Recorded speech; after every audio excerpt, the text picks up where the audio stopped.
So in the recent update, Enlisted has given us engineers to the old premium squads. Now this is very interesting because it's going to spark a conversation of whether or not Enlisted is actually free to play or is it pay to win. Of course, this video has been made possible for the friends in Discord, and today we're going to be talking about whether Enlisted is pay to win or free to play. And of course, this work wouldn't have been possible without the friends at Discord, meaning if you haven't liked, subscribed, or joined the Discord, I highly suggest that you do. But that said, let's get started. Now, of course, a lot of people will say the game is pay to win, and trust me, I've been playing the game for a long time, and I can tell Enlisted is definitely not pay to win.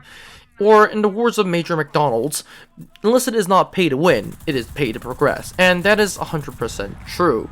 Now, in my opinion, Enlisted is getting a little bit too far sometimes. For example, some of the squads are hella expensive, and when I mean hella expensive, I am talking about $50, which is the price of some games out there. Now, Enlisted is gonna know where to get the money, and it is gonna get the money from people who are gonna buy these squads, essentially no matter what. And Enlisted does this by marking the price up to $50 for a premium squad because it knows people are gonna buy them. Now, am I suggesting you should buy them? My answer is no. But let's get back to the question, is Enlisted gonna be pay to win? And like I said earlier, it's not going to be pay to win because it's pay to progress. One good example of this is Premium Squad. Now, you can't always get premium time, which you can through gold, which means you kind of have to buy gold.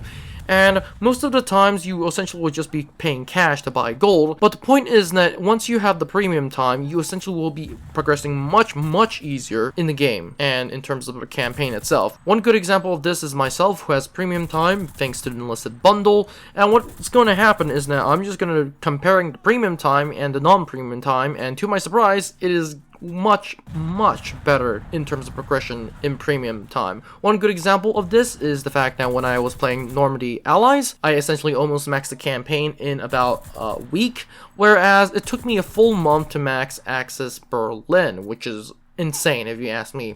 Needless to say, Enlisted gives massive buffs for people who essentially pay to progress at this point. Now, the question is it pay to win? And to a certain extent, it is a yes, and to a certain extent, it is a no. Like I said, Enlisted is definitely pay to progress, but is it pay to win? Now, if you decide to ask me, you can get a lot of premium squads that you can buy, and a lot of these squads are good. One few examples are the MG42 early version in Moscow, the various Carlisles and STG-45s, and the AS-44 are some prime, and there's some very good examples. Now, the question is, are they overpowered? And the answer is yes, if you are starting the game. But once you play to the end of the game, it is not so overpowered. And in my opinion, the role of Premium Squad is to help you progress better, and it's not necessary to be overpowered. Of course, if a squad is overpowered, you would pretty much just get it, because it's overpowered and everyone wants overpowered squads. But Enlisted, actually, to my surprise, has actually made it somewhat balanced. Well, at least some premium squads. Overall, I'll say Enlisted is not pay to win, it is definitely pay to progress, and you can essentially see a pay to win player when you see him. But the free to play player, depending on their level, is going to have a much harder time dealing with pay to win players because they are just going to have automatically better squads, unless if the free to play player has late game weapons, which to that side, late game weapons are going to be automatically negating their advantage in terms of the pay-to-win players. Basically, if you have a STG-44 or you have a Fedorov, you're essentially going to have a much better chance if you have a Car 98K Kriegs Modell. Needless to say, I think you guys get my point. Pay-to-win is a viable option, unless you are dealing with free-to-play players who essentially have late-game weapons, then it is not.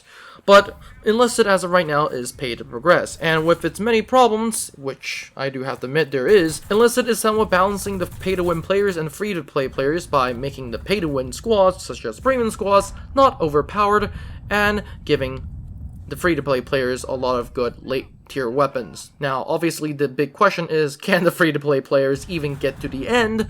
Because it took me an entire month of grinding Berlin, Axis Berlin, to even get the FG-42-2, and that weapon can still stand a chance. And of course, if you're dealing with smart players, or should I say pro players, who have premium squads, they're almost nearly unstoppable, and if they essentially squad up, you're going to have a hard time. But that is essentially getting ahead of myself. Overall, I will say Enlisted is definitely not pay to win, although it does sometimes feel like that if you're a free-to-play player. And Enlisted is 100% pay to progress. But that said, that is all it for this video. Don't forget to like, subscribe, and join the Discord, and I'll see you in the next one.